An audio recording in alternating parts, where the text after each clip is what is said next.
الحمد للہ وکفا والصلاة والسلام علی عبادہ الذین اصطفیٰ خصوصاً علی افضلہم وخاتم النبیین محمد الامین وعلی آلہ وصحبہ اجمعین اما بعد فقد قال اللہ تبارک وتعالی کما ورد فی سورۃ الحدید اعوذ باللہ من الشیطان الرجیم بسم اللہ الرحمن الرحیم اعلموا انما الحیاة الدنیا لعب ولہو وزینۃ وتفاخر بینکم وتکاثر فی الاموال والاولاد کمثل غیث اعجب الکفار نباتہ ثم یہیج فتراہ مصفرا ثم یکون حطاما وفی الآخرۃ عذاب شدید ومغفرۃ من اللہ ورضوان وما الحیاة الدنیا الا متاع الغرور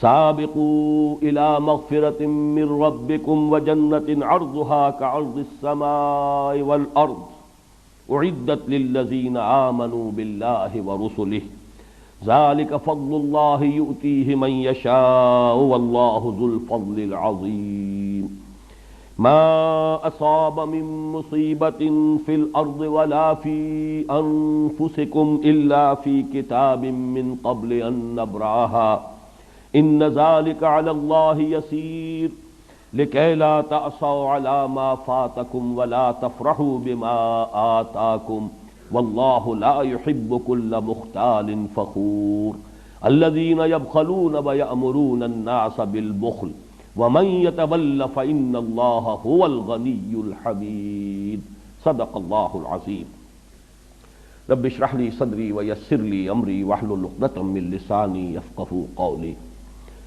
اللهم ربنا نور قلوبنا بالإيمان واشرح صدورنا للإسلام ووفقنا لما تحب وترضى اللهم وفقنا أن ننفق أموالنا ونبذل أنفسنا لإقامة دينك وإعلاء كلمتك آمین یا رب العالمین۔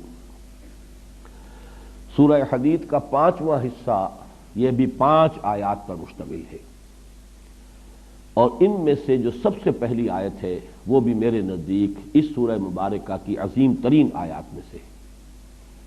اس کی بھی اصل حقیقت تک میں نے یہ دیکھا ہے، جہاں تک میں دیکھ بھال کر سکا ہوں بہت کم لوگوں کی رسائی ہو سکی، اور اس کی وجہ ہے کہ یہاں بھی 5 الفاظ آئے ہیں، اور وہ 5 الفاظ جس ترتیب کے ساتھ آئے ہیں اس میں جو حکمت مضمر ہے اس کی طرف توجہ نہیں کی گئی۔ یہ مضمون کہ دنیا کی زندگی جو ہے کھیل ہے، تماشا ہے، اور یہ دھوکے کی ٹٹی ہے، اس اعتبار سے کہ اگر دنیا مطلوب و مقصود بن جائے اور آخرت سے غافل کر دے فما الحیات الدنیا الا متاع الغرور، دنیا کی زندگی پھر دھوکے کا سامان ہے، دھوکے کے سامان کے سوا کچھ نہیں۔ آپ کو اپنی اصل منزل، اپنا اصل گھر، اپنا اصل وطن بھول گیا۔ کوئی شخص آ کر کسی غریب الوطنی کی کیفیت میں کسی جگہ گیا ہے حالت مساورت میں اور اپنا گھر بھول جائے تو معلوم ہوا کہ وہ بہت ہی بد نصیب ہے۔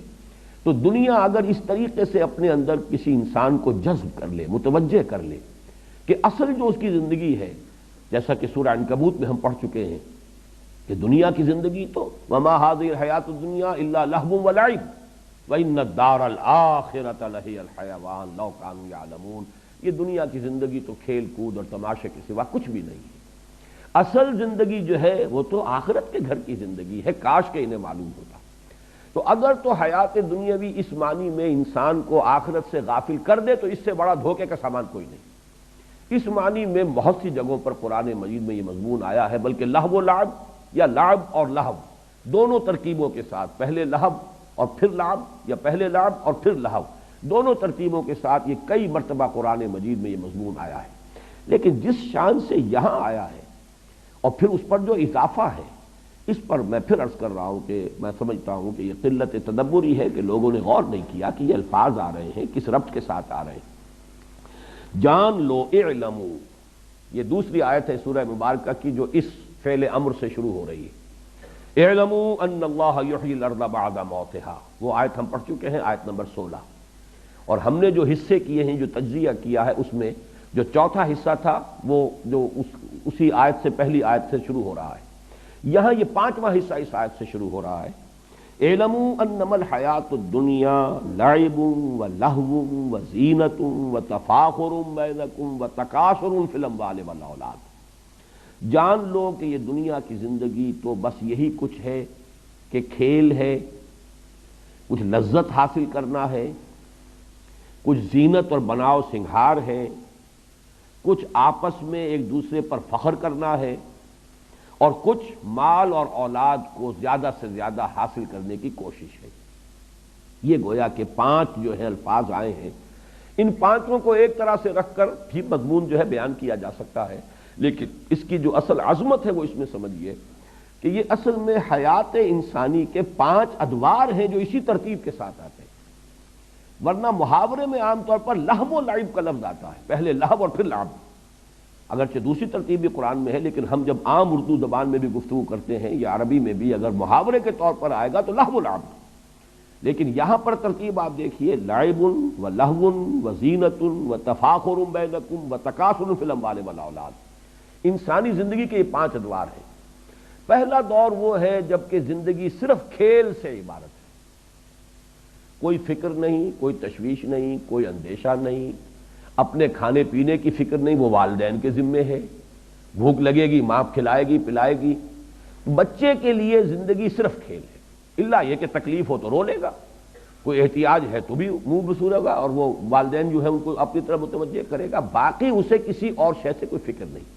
اور یہ کھیل ابھی خالص معصومانہ کھیل ہوتا ہے، اس میں کوئی وہ جس کو سینشول گریٹیفیکیشن کہا جاتا ہے، کوئی تلذذ نہیں ہوتا، وہ کھیل ہے، معصومانہ کھیل ہے۔ زندگی جو ہے اس وقت عمر کے اس دور میں سوائے اس سے کوئی اور شے جو ہے ان کے ذہن میں نہیں، ان کی سوچ کا، ان کے سارے فکر کا جو مرکز ہے وہ کھیل ہے۔ اعلموا انما الحیات الدنیا لعب۔ اس کے بعد ایک سٹیج آتی ہے جسے آج کل آپ کہتے ہیں ٹین ایجر سٹیج، یہ نہایت خطرناک دور ہوتا ہے انسانی زندگی کا۔ اب یہاں کھیل صرف کھیل نہیں رہ جاتا، اس میں کچھ نہ کچھ تلذذ شامل ہوتا ہے، کوئی سینشول گریٹیفیکیشن آتی ہے۔ اسی عمر میں پھر جو ہے آدمی بہت سی غلط قسم کی آوارگیوں کے اندر بھی مبتلا ہو جاتا ہے۔ یہ دوسرا مرحلہ لہو، یہ لعب کے بعد لہو ہے۔ اب یہ صرف معصوم کھیل نہیں ہے بلکہ اس میں کچھ اور ایلیمنٹ بھی شامل ہو جاتا ہے۔ تیسری سٹیج آتی ہے زینہ، بناؤ سنگھار۔ یہ جب بھی کوئی 18 19 20 برس کا کوئی سجیلا جوان ہوگا یا اسی طریقے سے خاص طور پر لڑکیاں ہوں گی، ان کے لیے جو ہے سب سے زیادہ جو چیز ان کے ذہن پر سوار ہوتی ہے یہ کہ بالکل جو بھی فیشن کے مطابق لباس ہونا چاہیے، فیشن کے مطابق جو ہے وضع قطع ہونی چاہیے۔ اب اگر تنگ جو ہے موری کی پینٹس کا رواج ہو گیا ہے تو وہ جو ہے کسی طریقے سے بھی وہ چوڑے موری والا جو ہے وہ پینٹ پہننے کو تیار نہیں ہوگا، اور اگر کوئی رواج ہو گیا ہے چوڑے قسم کے پائچوں والی پتلون کا تو وہ دوسری نہیں پہنے گا۔ اس میں بناؤ سنگھار زینت، یہی گویا کہ ان کی سوچ، ان کے فکر، ان کی ساری جو احساسات ہیں، ان کی ساری نفسیات کے اندر سب سے نمایاں شے یہ ہو جاتی ہے۔ چوتھا دور آتا ہے وہ تفاخر بینکم۔ اب یہ دور ہے اصل میں کہ جس کو آپ کہیں گے کہ 25 تقریباً عمر سے لے کر اور 35 40 کی عمر تک، اس میں اصل شے ہوتی تفاخر۔ اب یہ ہے کہ انسان جو ہے فخر میں ایک دوسرے میں آگے نکل جائے۔ فخر مختلف چیزوں پر ہوگا، وہ فخر علم پر بھی ہو سکتا ہے، وہ فخر اپنے زہد اور عبادت گزاری پر بھی ہو سکتا ہے، وہ فخر دولت پر ہو سکتا ہے، مال پر ہو سکتا ہے۔ جیسے کہ آپ کو معلوم ہے پٹھانوں کے ہاں یہ بات مشہور ہے کہ اب اگر جو بھی ان کا مد مقابل ہے اس کے گھر پہ اگر کار آ گئی ہے نئے ماڈل کی تو اب پٹھان چاہے اپنی زمین گروی رکھے چاہے کچھ کرے، بہرحال اسی ماڈل کی یا اس سے بھی بہتر کار، اس سے بڑے سائز کی کار جب تک اس کے دروازے پر نہیں آئے گی اسے چین نہیں آئے گی۔ یہ ایک دور ہوتا ہے تفاخر بین، اپنی نسل پر ہے، عصبیت پر ہے، اپنی قبائلی جو برتری ہے اس کا احساس ہو رہا ہے، یہ ہے تفاخر بینکم۔ 40 برس کے بعد جب عمر ڈھلنی شروع ہوتی ہے، تکاثر فی الاموال والاولاد، اب انسان کو کثرت کی فکر ہو جاتی ہے، زیادہ سے زیادہ مال جمع ہو جائے، بلکہ میں یہ الفاظ استعمال کرتا رہا ہوں کہ تفاخر کے دور میں آدمی مونچھ اونچی رکھتا ہے، کچھ بھی ہو جائے مونچھ نیچی نہ ہو، لیکن تکاثر کے دور میں آ کر مونچھ چاہے موڑ دی جائے، پیسہ ملے، پیسہ ہے اصل شے، دولت آنی چاہیے، باقی یہ کہ ذرا مونچھ نیچی کر لی یا کچھ اور ہو گیا کوئی فکر نہیں ہے اس میں۔ پھر یہ آپ کہہ سکتے ہیں بڑا ریئلسٹ ہو جاتا ہے آدمی کہ اب یہ کیا ہم ان چیزوں کے اوپر خام خواہ جو ہے اپنی دولت ضائع کریں، پیسہ سنبھالو، دولت سامنے رکھو، اور تکاثر فی الاموال والاولاد، ویسے تو یہ کہ آج بھی کثرت اولاد جو ہے خاص طور پر جن کے جوان بیٹے ہو جائیں اس پہ اس کو یقیناً جو ہے بہت ایک تقویت حاصل ہوتی ہے۔ قبائلی زندگی میں تو اصل میں انسان کی ذاتی عزت اور وجاہت تھی ہی اس بنیاد پر۔ آج بھی آپ کی دیہاتی زندگی میں مجھے ایک لطیفہ یاد آتا ہے، میرے کلاس فیلو تھے ڈاکٹر سلیم صاحب تھے جو ایک حادثے میں، بلکہ حادثے میں کیا قتل کر دیے گئے، ایک ڈاکے میں، انہوں نے میرے ساتھ MBBS کیا تھا۔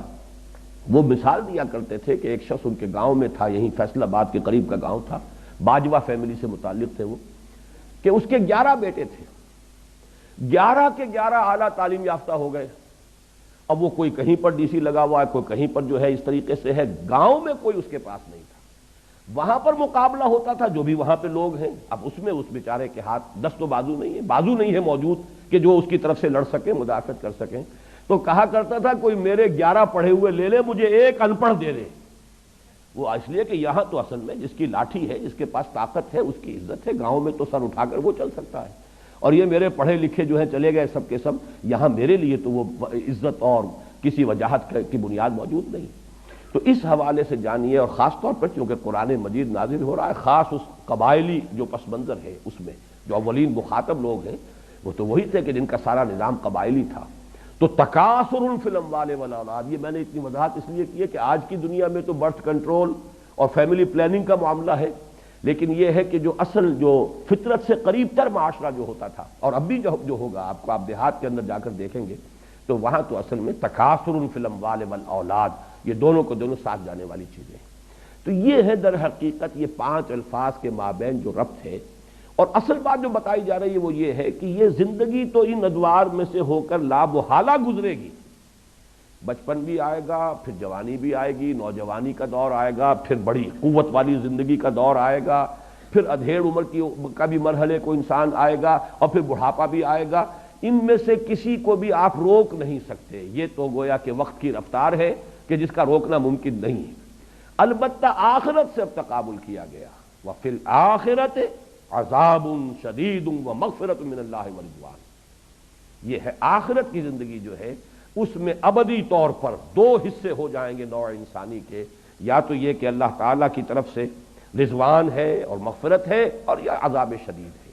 در حقیقت یہاں پر وہی معاملہ جو ہے وَمَا الْحَيَاةُ الدُّنْيَا إِلَّا مَتَاعُ الْغُرُورِ، اس کو ایمفیسائز کرنے کے لیے کہ یہ دنیا کی زندگی اگر اس نے تمہیں اپنے اندر گم کر دیا، جیسے کہ اقبال نے کہا ہے کہ کافر کی یہ پہچان کے آفاق میں گم ہے، اور مومن کی یہ پہچان کے گم اس میں ہے آفاق۔ رہو یہاں، بازار سے گزرا ہوں، خریدار نہیں ہوں، جان لو کن فی الدنیا کانک غریب و عابر سبیل، یہ بات سامنے رہے کہ تمہارا گھر نہیں ہے، یہ منزل نہیں ہے، یہاں ہمیشہ نہیں رہنا ہے، تم راہ چلتے مسافر ہو۔ مالی ولی دنیا، جیسا کہ حضور نے فرمایا مجھے تمہاری اس دنیا سے کیا سروکار، انما مثلی کا مسافر استظل تحت راکب استظل تحت شجرۃ ثم راح فترکھا، میری مثال اس دنیا کے ساتھ ایسی ہے جیسے کوئی سوار جو ہے، گھڑ سوار یا اونٹنی پر سوار، وہ تھوڑی دیر کے لیے کسی درخت کے سائے میں آرام کے لیے رکتا ہے، وہ درخت اس کا گھر نہیں ہے، اس کا وطن نہیں ہے، اس کی منزل نہیں ہے، پھر وہ جاتا ہے اپنا راستہ لیتا ہے، بس اتنی سی دیر کے لیے قیام گاہ سمجھو اس دنیا کو، اس سے زیادہ نہیں۔ مالی ولی دنیا انما مثلی کا راکب استظل تحت شجرۃ ثم راح فترکھا۔ تو یہ ہے اصل میں دنیا کا معاملہ، کن فی الدنیا کانک غریب و عابر سبیل۔ اب دیکھیے تشبیہ جو دی گئی ہے، لیکن تشبیہ سے پہلے یہ نقطہ نوٹ کر لیجئے کہ یہ جو 5ویں چیز جو بیان کی گئی ہے یہاں، تکاثر فی الاموال والاولاد، اس کی تکمیل آپ کیجئے سورہ تکاثر سے، الہاکم التکاثر حتی زرتم المقابر۔ یہ تکاثر ختم نہیں ہوتا یہاں تک کہ انسان قبر تک جا پہنچتا ہے۔ یہ وہ بڑی عظیم حقیقت ہے کہ انسان کے پاس چاہے دولت کے انبار ہو، اتنی بھی دولت ہو کہ کئی نسلوں کے بارے میں اطمینان ہو، آگے کئی پشتیں کھا سکتی ہیں آرام سے بیٹھ کر، لیکن بہتات جو دولت کی بہتات کی طلب ہے وہ ختم نہیں ہوتی۔ صاف نظر آ رہا ہے کہ ایک شخص جو ہے قبر میں پاؤں ڈالے ہوئے، قبر میں جو ہے پاؤں لٹکائے ہوئے بیٹھا ہے، لیکن دولت کی بہتات، وہ جو حرص ہے اس کی، الہاکم التکاثر حتی زرتم المقابر، وہی ہے یہ تکاثر در حقیقت۔ اعلموا انما الحیات الدنیا لعب، لعب اگرچہ کہا گیا کھیل، مراد کیا ہے؟ وہ بچپن کی زندگی کا دور، ولہو اس کے بعد وہ نوجوانی کا دور، وزینت جوانی کا دور، وَتَفَاخُرٌ بَيْنَكُمْ، وہ جوانی اپنی پوری شدت کو، شباب اپنی پوری طاقت کو آ رہا ہے۔ اس کے بعد ڈھلوان شروع ہوئی، وَتَكَاثُرٌ فِي الْأَمْوَالِ وَالْأَوْلَادِ۔ اب تمثیل پر غور کیجئے، کَمَثَلِ غَيْثٍ أَعْجَبَ الْكُفَّارَ نَبَاتُهُ ثُمَّ يَهِيجُ فَتَرَاهُ مُصْفَرًّا ثُمَّ يَكُونُ حُطَامًا۔ یہ وہی سائیکل، انسانی زندگی کا یہ سائیکل ہے۔ بچپن ہے، پھر اس کے بعد نوجوانی ہے، جوانی ہے، پوری طاقت کو پہنچنا ہے، شدت کو پہنچنا ہے، حتی اذا بلغ اشدہ، اور پھر اس کے بعد بڑھاپا ہے، ادھیڑ عمر ہے، بڑھاپا ہے۔ اسی طریقے سے یہ ایک نباتاتی سائیکل چل رہا ہے۔ کمثل غیث، جیسے مثال ہے بارش کی۔ اعجب الکفار نباتہ، یہاں پہ کفار کے لفظ کو اس کفر کے ساتھ اب سمجھ لیجئے۔ کفر کے لغوی معنی میں نے آپ کو بتایا تھے، دبا دینا، چھپا دینا، اور یہاں تقریباً اجماع ہے مفسرین کا، یہاں کفار سے مراد وہ کافر نہیں ہے کہ جو اللہ کا انکار کریں، یا رسول کا، یا آخرت کا، یا قیامت کا، یا قرآن کا۔ کفار سے مراد یہاں ہے جو کاشتکار ہے، اس لیے کہ کاشتکار بھی زمین میں بیج ڈالتا ہے، بیج کو دباتا ہے، پھر وہاں سے کھیتی جو ہے لہلہائے گی اور ابھرے گی۔ تو کمثل غیث، جیسے زراع کا لفظ آیا ہے سورہ فتح کے آخر میں، زراع اعجب یعجب الزراع، جس کو کہ جب بارش ہوتی ہے اور کھیتی جو ہے اپنی سوئی نکالتی ہے اور وہ چھوٹی چھوٹی سی پتیاں سامنے نمودار ہوتی ہے، تو کاشتکار کا دل باغ باغ ہو جاتا ہے۔ وہاں پر بھی یہ لفظ آیا تو فرمایا کمثل غیث اعجب الکفار نباتہ، بارش سے جو نباتات کا جو ظہور ہوا اس سے وہ کاشتکار کا دل باغ باغ ہو جاتا ہے۔ ثم یہیج، پھر وہ اپنی پوری قوت پر آتی ہے وہ کھیتی۔ حاجہ یہیجو جو ہے یہ آتا ہے کسی چیز کے جوش مارنے کے لیے، چنانچہ کہا جاتا ہے حاجت دم، خون نے جوش مارا۔ حاج الفحل، نر اونٹ جو تھا وہ جوش میں آیا، بفر گیا۔ حیجت یا حیجت الشر والحرب والبعیر، کسی شے کو جوش دلانا، یہ حیج یحیج تحییجن آتا ہے۔ اسی کو نوٹ کیجئے کہ ایک لفظ اردو میں مستعمل ہے، اس کا مادہ ہیجان، ہیجان کی کیفیت، ہیجانی کیفیت۔ یہ حاجہ یہیجو سے لفظ ہیجان ہے، یہ جو ہماری ادبی جو لٹریری اردو ہے بہرحال اس کے اندر بہت معروف ہے۔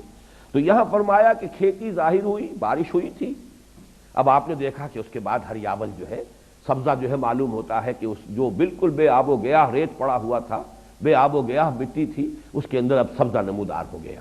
پھر اس کے بعد ثم یہیج، پھر وہ فصل جو ہے لہلہاتی ہے، اپنی پوری قوت کو آتی ہے، جوش مارتی ہے۔ فتراہ مصفرا، پھر تم دیکھتے ہو زرد پڑ گئی۔ کچھ دیر کے بعد اب وہ چاہے گھاس بھی تھی، وہ کچھ عرصے کے بعد وہ گھاس جو ہے وہ زرد پڑ جائے گی۔ کھیتی بھی جب پختگی کو آتی ہے، اب جیسے کہ گیہوں کی فصل ہے، شروع میں تو وہ بڑا ہریالی کا منظر نظر آئے گا، لیکن جب فصل پکنے پہ آئے گی ثم تراہ فتراہ مصفرا، تو تم اس کو دیکھتے ہو کہ اب وہ زرد پڑ گئی ہے۔ ثم یکون حطاما، پھر وہ فصل کٹ گئی تب بھی، اور اگر صرف چراگاہ کی دنیا میں آپ کو معلوم ہے کہ بہت بڑے بڑے رقبے ہیں چراگاہوں پر مشتمل ہے، کوئی فصل نہیں ہوتی وہاں۔ یہ سارا سینٹرل ایشیا کے جو پلینز ہیں ایشیا کے، میں بہت بڑے رقبے جو ہیں اس طرح کے ہیں، اور جو سٹیپس کہلاتی ہیں، کہ جو یہ سطح مرتفع کی جو ڈھلوانے ہوتی ہیں جن پر سب سے زیادہ قوی لوگ پیدا ہوتے ہیں، یہ تمام لوگ جو پہاڑی سطح مرتفع کے علاقوں کے رہنے والے، یہ منگولز بھی وہیں کے تھے۔ پھر اسی طریقے سے یہ مرہٹا جو ہے ہندوستان کے اندر، یہ بھی وہ سطح مرتفع دکن کی جو ہے اس کے لوگ ہیں، کہ ان کے ہاں بس کام یہی ہے کہ وہ ان کے جو بھی جانور ہیں، وہ بارش ہوئی اور وہ سبزہ ہوا اور اس کے اوپر وہ چرتے پھر رہے ہیں، اور باقی یہ کہ اس گھوڑے کے اوپر سوار ہو کر یہی قبائل تھے کہ جو پھر نکلتے تھے تو دنیا میں کوئی ان کا مقابلہ نہیں کر سکتا تھا۔ وہ اٹیلا ہو، وہ چنگیز ہو، کہاں سے چل کر کہاں پہنچا ہے، یہ تمام کے تمام یہ حقائق جو ہیں ہسٹوریکل ایچ جی ویلز نے بڑی خوبصورتی سے بیان کیے۔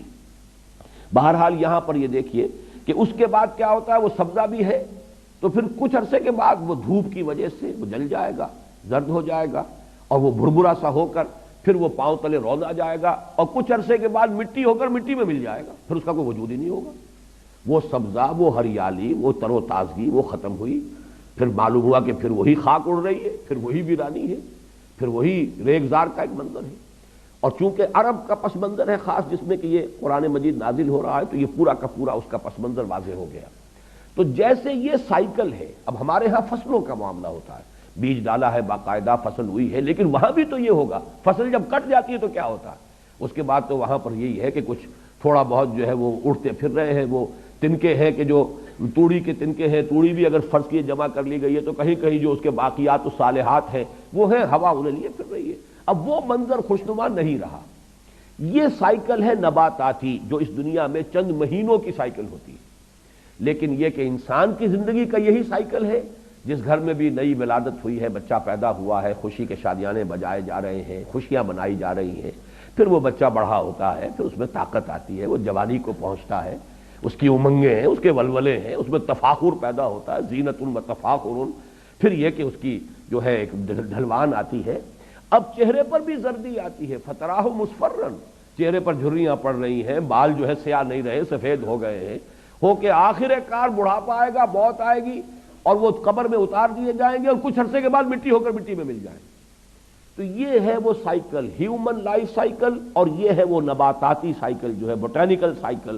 ان دونوں میں بڑی گہری مناسبت ہے، اور اس آیت کریمہ کا جو اصل حسن ہے معنوی وہ اسی میں مضمر ہے کہ یہ سٹیجز ہیں۔ اعلموا انما الحیات الدنیا لعب ولہو وزینۃ وتفاخر بینکم وتکاثر فی الاموال والاولاد کمثل غیث اعجب الکفار نباتہ ثم یہیج فتراہ مصفرا ثم یکون حطاما۔ یہ ہونا ہے ہر ایک کے ساتھ، بادشاہ کے ساتھ بھی ہونا ہے، فقیر کے ساتھ بھی ہونا ہے، گدھا کے ساتھ بھی ہونا ہے، محلوں میں رہنے والوں کے ساتھ بھی ہونا ہے، جھونپڑیوں والوں کے ساتھ بھی ہونا ہے۔ ان کی بھی زندگی بالآخر ختم ہوگی، وہ بھی مٹی ہو کر مٹی میں ملیں گے، ان کی بھی زندگی ختم ہوگی اور یہ بھی مٹی میں ہو کر مٹی مل جائیں گے۔ لیکن وفی الآخرۃ عذاب شدید ومغفرۃ من اللہ ورضوان، وہاں ہے دوام مستقل۔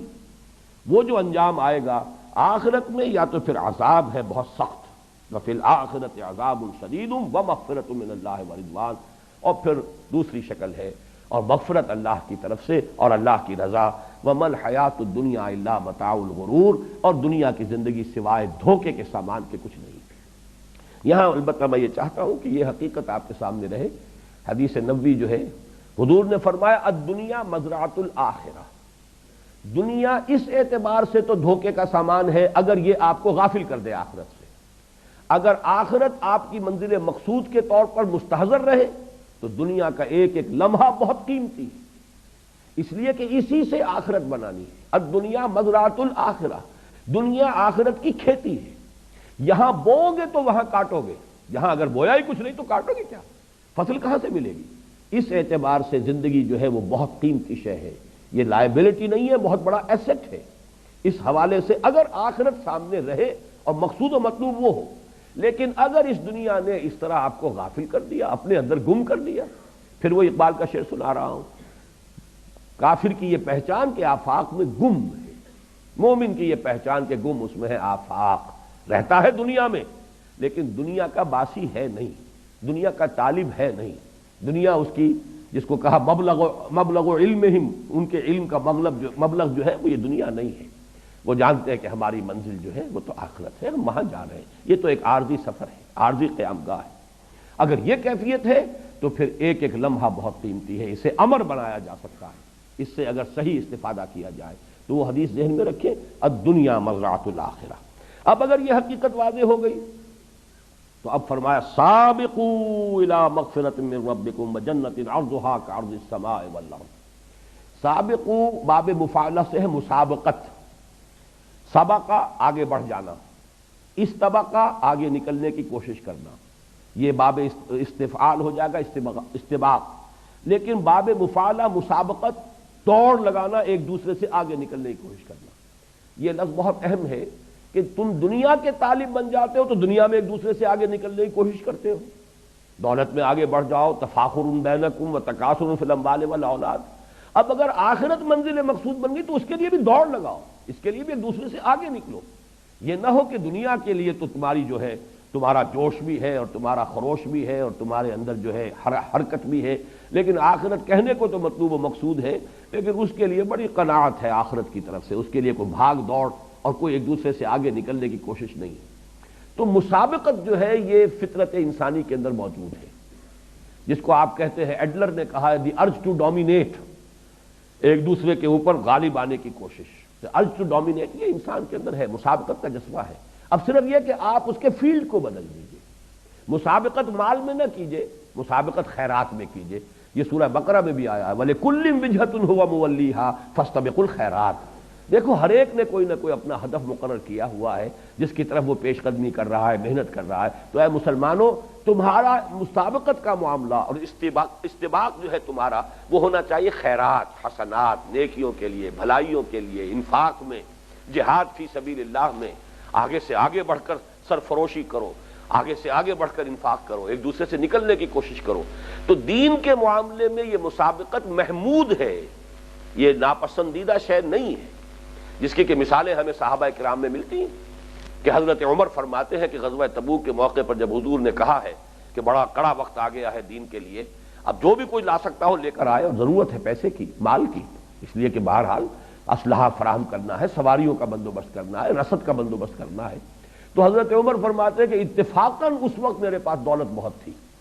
یہ اتفاقاً کا لفظ سمجھ لیجئے کیوں تھی؟ اس لیے کہ کاروباری آدمی جو ہوتے یہ سب تاجر تھے، عرب کے سب لوگ مہاجرین سب کے سب تاجر تھے۔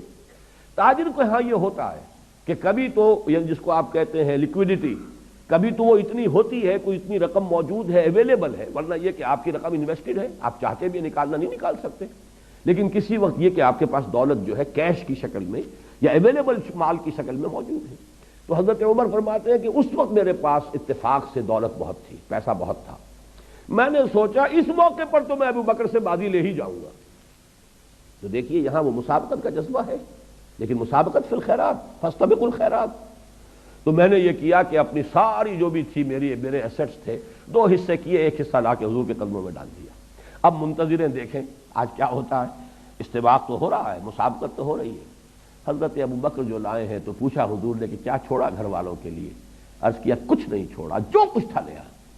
تو حضرت عمر فرماتے، اب دیکھیے یہاں پر کوانٹٹی کا ایلیمنٹ نہیں آئے گا، جو کچھ تھا لے آئے، چاہے وہ کم ہو، اس کی کوئی ہمیں اس کی تفصیل نہیں معلوم کہ کتنا کچھ لائے تھے اور حضرت عمر کتنا لائے تھے، لیکن وہ جتنا بھی لائے تھے وہ کل کا کل تھا، اور حضرت عمر جتنا بھی لائے تھے وہ نصف تھا۔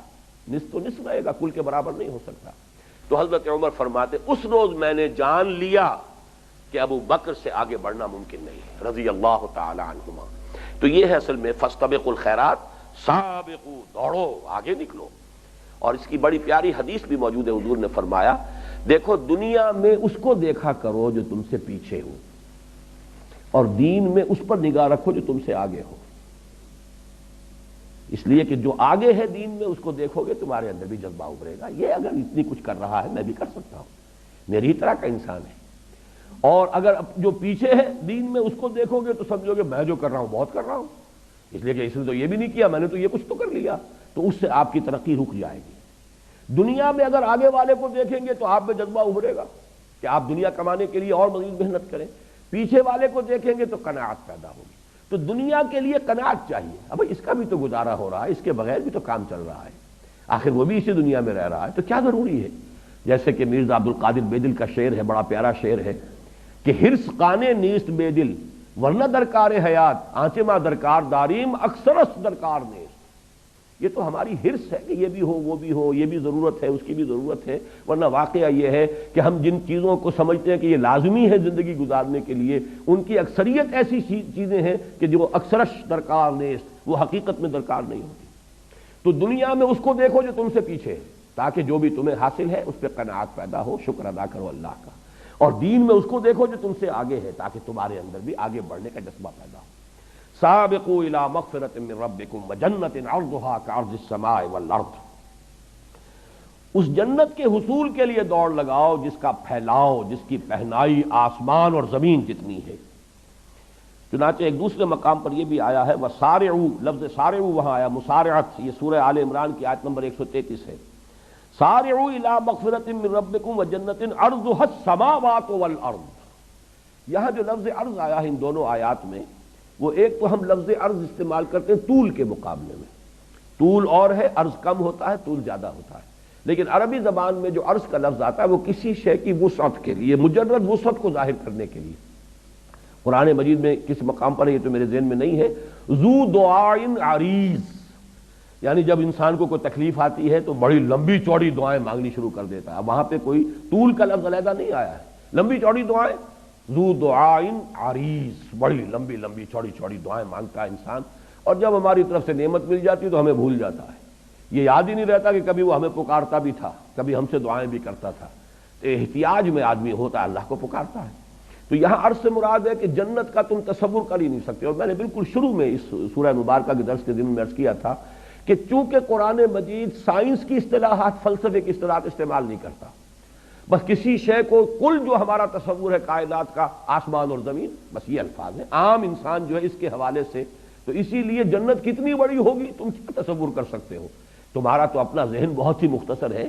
آج کا انسان بھی ابھی کچھ اسے پتہ نہیں دنیا کتنی لمبی چوڑی ہے، یہ کائنات کہیں کہاں سے شروع ہوتی ہے کہاں ختم ہو رہی ہے، کچھ پتہ نہیں۔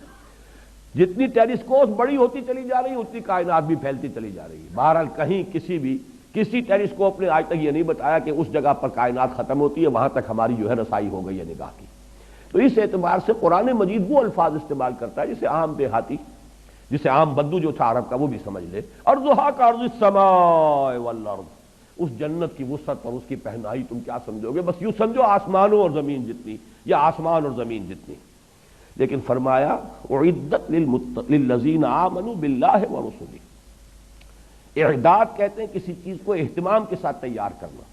یہ جنت فراہم کی گئی ہے، تیار کی گئی ہے، سنواری گئی ہے پوری طریقے سے، اس کو بنایا گیا ہے کس کے لیے؟ للذین آمنوا باللہ ورسلہ، جو ایمان لائے اللہ پر اور اس کے رسولوں پر۔ اب یہ نوٹ کر لیجئے کہ اس آیت میں بھی اور 19ویں آیت میں بھی آگے کسی شے کا اضافہ نہیں کیا۔ جیسے کہ وہاں ہم نے دیکھا تھا 19ویں آیت میں کہ جس میں کہ وہ سلوک قرآنی جو ہے وہ اپنے آخری کلائمیکس کو پہنچا ہے، والذین آمنوا باللہ ورسلہ اولئک هم الصدیقون۔ اب نہ وہاں انفاق کا تذکرہ ہے، نہ وہاں پر قتال کا تذکرہ ہے، نہ اعمال صالحہ کا تذکرہ ہے، لیکن مراد کیا ہے؟ جب ایمان حقیقی معنی میں ہوگا، واقعتاً ایمان ہوگا، حقیقی ایمان ہوگا، تو یہ گویا کہ از خود مندرج ہیں وہاں پر، یہ انڈرسٹوڈ ہے۔ اس ایمان کے ساتھ انفاق بھی ہوگا، اس ایمان کے ساتھ قتال بھی ہوگا، اس ایمان کے ساتھ جہاد بھی ہوگا، اس ایمان کے ساتھ اعمال صالحہ بھی ہوں گے، اس ایمان کے ساتھ نماز، روزہ، حج اور زکوٰۃ بھی ہوں گے، یہ سب کچھ ہوں گے۔ لہذا جہاں پر بھی ایمان اب آ رہا ہے یہ نہ سمجھیے کہ مجرد ایمان کی بات ہو رہی ہے۔ اعدت للذین آمنوا باللہ ورسلہ، یہ تیار کی گئی ہے جنت، اس کو آراستہ پیراستہ کیا گیا ہے ان لوگوں کے لیے جو اللہ پر اور اس کے رسولوں پر حقیقتاً ایمان رکھنے والے ہیں۔ ذالک فضل اللہ یؤتیہ من یشاء، اور یہ اللہ تعالیٰ کا فضل ہے، جس کو چاہے گا دے گا۔ یہاں بھی میں چاہتا ہوں نوٹ کر لیں، فضل کہتے ہیں اللہ کی طرف سے بغیر استحقاق کی دی جانے والی شے۔ اجرت اور اجر یہ ایک ہی لفظ ہے، اجر بدلہ، ثواب، اجرت جو کسی محنت اور مزدوری کا نتیجہ ہے۔ قرآن مجید میں اس کے برعکس لفظ آتا ہے فضل۔ فضل وہ ہے جو بغیر استحقاق دی جا رہی ہے۔ تو یہ جان لیجئے کہ قرآن کا بھی تصور یہ ہے کہ جہاں بھی جنت کا تذکرہ آتا ہے فضل ہے اللہ کا، یعنی یہ کہ کوئی انسان مجرد اپنے عمل کے ذریعے سے جنت کا مستحق نہیں بن سکتا جب تک کہ فضل خداوندی اس کی دستگیری نہ کرے۔ چنانچہ یہ حدیث بھی ہے اور متفق علیہ حدیث ہے، صحیح بخاری صحیح مسلم دونوں میں حضرت ابو ہریرہ رضی اللہ تعالی عنہ سے یہ روایت ہے، ان ابی ہریرہ رضی اللہ عنہ قال قال رسول اللہ صلی اللہ علیہ وسلم لن يدخل احدا منکم عملہ الجنہ، اور یہ حضور فرما رہے ہیں صحابہ سے، تم میں سے کسی کا عمل اسے جنت میں داخل نہیں کر سکے گا۔ لن يدخل احدا منکم عملہ الجنہ، تم میں سے کسی کا بھی عمل اسے جنت میں داخل نہیں کر سکے گا۔ قالوا ولا انت، یہ میں بارہا کہا کرتا ہوں کہ جس کو بھی اللہ نے اس وقت یہ توفیق دی، بڑی جرت سے کا مظاہرہ کرتے ہوئے حضور سے پوچھ لیا، حضور کیا آپ کا بھی معاملہ یہی ہے؟ کیا آپ بھی جنت میں محض اپنے عمل سے کی بنا پر داخل نہیں ہوں گے؟ فرمایا قال ولا انا الا ان يتغمدني الله منه بفضل ورحمہ، میں بھی مجرد اپنے عمل کی بنیاد پر نہیں بلکہ الا یہ کہ اللہ تعالیٰ اپنے فضل اور رحمت سے مجھے ڈھانپ لے، اپنے فضل اور رحمت کے سے ڈھانپ لے گا تو جنت میں داخلہ ہو۔ اب یہ ایک انتہائی بات ہے جو حضور نے اپنے بارے میں فرما دی، لیکن بات سمجھانی یہ ہے کہ کبھی بھی اپنا استحقاق نہ سمجھیے جنت، اپنی امکانی حد تک کام کر کے پھر بھی فضل خداوندی کا ہی یہ معاملہ جو ہوگا، جیسے کہ اہل جنت کا ترانہ نقل ہوا، جب جنت میں داخل ہوں گے تو کہیں گے الحمدللہ الذی ہدانا لہذا، اس اللہ کا شکر ہے جس نے اسے ہمیں یہاں تک پہنچا دیا، اس نے پہنچایا۔ وما كنا لنهتدي لولا ان هدانا اللہ، اور ہم ہرگز یہاں نہ پہنچ پاتے اگر اللہ ہی ہمیں نہ پہنچاتا۔ تو یہ لفظ فضل کے حوالے سے اس بات کو نوٹ کر لیجئے، ذالک فضل اللہ یؤتیہ من یشاء واللہ ذو الفضل العظیم، اللہ بہت بڑے فضل کا مالک ہے۔ اب اس کے بعد جو آیات ہیں اگرچہ تعداد میں کئی ہیں لیکن مجھے ابھی اس کو بیان کرنا ہے، یہ ایک مضمون ہے جو اس سے پہلے سورہ تغابن میں بڑی وضاحت سے آ چکا ہے۔ یہاں اگرچہ لفظاً زیادہ تفصیل ہے، وہاں معنن کم الفاظ میں یہ بات آ چکی ہے، تفصیل میں وہاں بیان کر چکا ہوں۔ اس دنیا کی زندگی میں انسان بہت متاثر ہوتا ہے حوادث، آفات جو ہے سماوی بھی ہوتے ہیں، بڑے پیمانے پر آ جاتے ہیں، بڑا زلزلہ آ گیا، ہزاروں انسان جو ہے اس میں ختم ہو گئے، مکان دھس گئے، یا سیلاب آ گیا جو ہمارے ہاں پچھلے دنوں بھی آیا تھا، کتنے لوگ ہیں اس سیلاب کے اندر گھر گھروندے بہہ گئے، گھر ختم ہو گئے، لوگ ڈوب گئے، فصلیں کتنی بڑے بڑے رقبے کے اوپر کھڑی ہوئی تباہ و برباد ہو گئی، یا کسی انسان کے اپنے اندر کوئی بیماری آ گئی اچانک بیٹھے بٹھائے، کوئی خیال ہی نہیں تھا، معلوم ہوا کینسر ہے، معلوم ہوا کہ یہ تو فلاں چیز ہے، ہارٹ جو ہے اتنے پرسنٹ بلاکڈ ہے۔ تو یہ ساری چیزیں اچانک آتی ہیں انسان پر۔ تو حوادث چاہے وہ ذاتی طور پر آ رہے ہوں، بیٹھے بٹھائے کوئی انسان کسی مقدمے میں پھنس گیا ہے، خواہ ایسے ہی لوگ لپٹ جاتے ہیں بغیر کسی اس کے کہ کوئی ان کا اپنا ارادہ ہو، اور یہ کہ اس کی وجہ سے پریشانی ہو رہی ہے۔ تو ما اصاب من مصیبت فی الارض ولا فی انفسکم، نہیں نازل ہوتی کوئی نازل ہونے والی، لفظ مصیبہ جو ہے یہ تو نازل ہونے والی شے، پڑھنے والی شے، اصابہ یصیبو، اصابہ یصیبو سے مصیبن، یہ گویا کہ اس میں فاعل ہے، مصیبت مؤنث ہو گیا، پڑھنے والی شے، جو بھی کیفیت مجھ پر یا آپ پر وارد ہوتی ہے، چاہے وہ اچھی ہو، چاہے بری ہو، چاہے تکلیف دہ ہو، چاہے مسرت بخش ہو، جہاں تک لغوی تعلق ہے اس لفظ کا وہ ساری چیزیں اس میں شامل ہو جائیں گی۔ تمام حوادث، تمام واقعات جو بھی ہم پر کیفیات وارد ہوتی ہیں وہ سب کی سب اس میں آ جائیں گی۔ لیکن عام طور پر یہ لفظ جو ہے استعمال ہوتا ہے تکلیف دہ چیزوں کے لیے، ناگوار چیزوں کے لیے، ناپسندیدہ چیزوں کے لیے۔ ما اصاب من مصیبت فی الارض ولا فی انفسکم، یہاں تفصیل کر دی گئی۔ مصیبتیں دو قسم کی ہیں، یا تو زمین میں نازل ہوئی، بڑے پیمانے پر ہوئی، سماوی یا آفاقی کوئی مصیبت آئی ہے، ولا فی انفسکم، نہ تمہاری اپنی جانوں میں کوئی تکلیف ہے، بیماری ہے، کوئی اور عارضہ ہے، کوئی حادثہ ہو گیا ہے، اس میں آدمی کا کوئی عضو جو ہے وہ کٹ گیا ہے، کوئی اور مسئلہ ہوا ہے، الا فی کتاب من قبل ان نبرأھا، مگر یہ کہ وہ ایک کتاب میں موجود ہے اس سے پہلے کہ ہم اسے ظاہر کریں، ہم اس کو وجود میں لائیں، ہم اس کو خلعت وجود سے سرفراز کریں۔ اب چونکہ فلسفہ وجود سے متعلق بحث ہم کر چکے ہیں پہلے حصے میں بہت زیادہ، تو یہاں میں چاہتا ہوں کہ ذرا یہ نبرا کے حوالے سے بھی بات سمجھ لیں۔ اللہ تعالیٰ کا ایک اسم گرامی ہے الباری، الخالق الباری المصور، وہ جو گلدستہ قرآن مجید میں 16-17 اسماء جو ایک جگہ آئے ہیں 3 آیات میں، اسی میں یہ الباری بھی آیا ہے۔ تیسری آیت کے اندر پھر یہ هو اللہ الخالق الباری المصور له الاسماء الحسنى، تو اللہ تعالیٰ کی یہ شان ہے کہ وہ باری ہے۔ باری کے معنی کیا ہے؟ عام طور پر جب خالق کے ساتھ لفظ باری آتا ہے تو اکثر لوگوں نے اس کا یہ نقشہ پیش کیا ہے کہ خلق کہتے ہیں ذہنی طور پر کسی شے کی منصوبہ بندی، نقشہ بنا دینا، اور پھر یہ کہ باری ہے پھر اس کو پوری طریقے سے ظاہر ایک شکل جو ہے اس کو عطا کر دینا، اور یہ ہوتا ہے ہر ہماری انسانی تخلیق میں بھی یہ ہوگا۔ کوئی مصور ہے، اس کے ذہن میں پہلے خاکہ بن جاتا ہے، پھر وہ اسے صفحہ کرتاس پر لاتا ہے یا جو بھی اس کا کینوس ہے اس کے اوپر اس کو اتارتا ہے۔ کوئی موجد ہے، اس کے ذہن میں پہلے ایجاد کا نقشہ وجود میں آ جاتا ہے، پھر وہ عملاً جو ہے اس کا خروج جو ہے باہر ہوتا ہے۔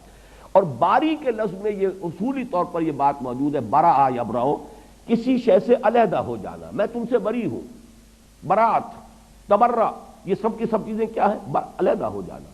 تو در حقیقت اللہ تعالیٰ کی تخلیق کے بارے میں بھی فلاسفہ نے اس کے یہ 2 مراحل بیان کیے ہیں کہ ایک ہے کسی شے کا وجود علمی جو اللہ کے اپنے علم میں تھا، شے ہمیشہ سے تھی، وہ اللہ کے علم میں تھی، اس کا خارجی وجود نہیں تھا، اب وہ وجود میں آئی ہے خارجی طور پر، تو یہ ہے برا یبرأ، اور اس کے حوالے سے اللہ تعالیٰ باری ہے۔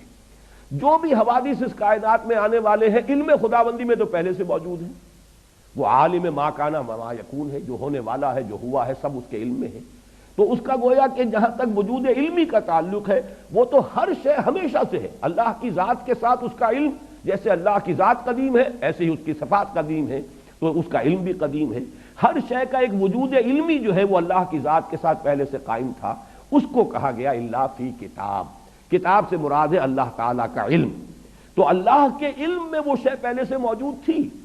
پھر من قبل ان نبرأہا، اب گویا کہ یہ وہاں سے ظاہر ہو رہی ہے. اس کو اگر ذرا اس پر بہت زیادہ قیاس تو نہ کیجیے گا.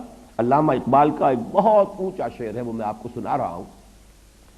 بضمیرت آرمیدم تو بجوش خود نمائی، بکنارہ برفگندی در آب دار خود را. اے اللہ میں تو تیرے اندر، تیرے وجود کے اندر بڑے آرام سے تھا. کیا مانی؟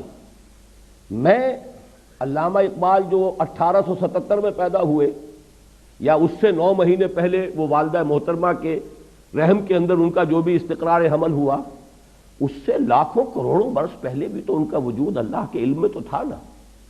کیا اللہ کو معلوم نہیں تھا؟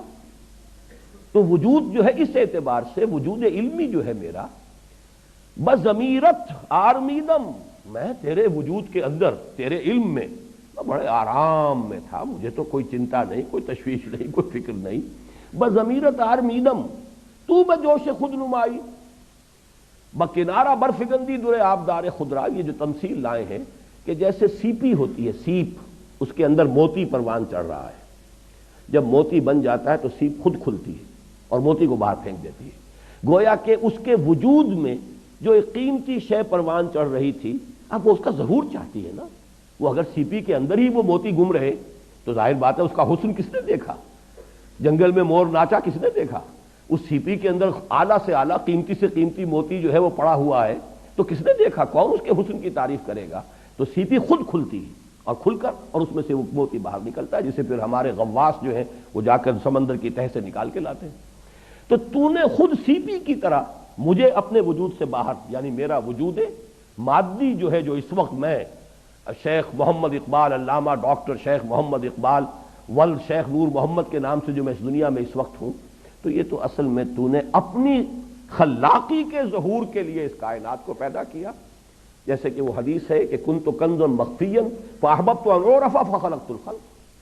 تو اس طریقے سے اس پورے فلسفے کو سمجھ لیجئے. لفظ برا کے حوالے سے یہ پوری حقیقت واضح ہو جائے گی. بدقسمتی سے ان چیزوں پر غور کا حق ادا نہیں کیا گیا. تو من قبل ان نبراہا، اس سے پہلے کہ ہم اسے ظاہر کریں، اسے وجود بخشیں، یہ تمام چیزیں ہمارے علم قدیم میں موجود تھیں. ان ذالک علی اللہ یسیر، یہ تمہیں تو بڑی مشکل بات معلوم ہوگی کہ ساری چیزیں ہی کسی کے علم میں ہو، لیکن تم اللہ کی صفت، جیسے اللہ کے وجود اور ذات کو نہیں سمجھ سکتے، اس کی صفات کو بھی نہیں جان سکتے. واقعہ یہ ہے، جیسا کہ میں شروع میں عرض کر چکا ہوں، صفات کی کیفیت اور کمیت دونوں ہمارے احاطہ ذہنی سے خارج ہے. ان ذالک علی اللہ یسیر، یہ اللہ کی بات ہو رہی ہے، تمہاری بات نہیں ہو رہی. یہ اللہ پر بہت آسان ہے. لیکن لا تاسوا علی ما فاتکم، نتیجہ یہ ہے جو نکالنا ہے، تاکہ تم افسوس نہ کیا کرو اس پر جو تمہارے ہاتھ سے جاتا رہے.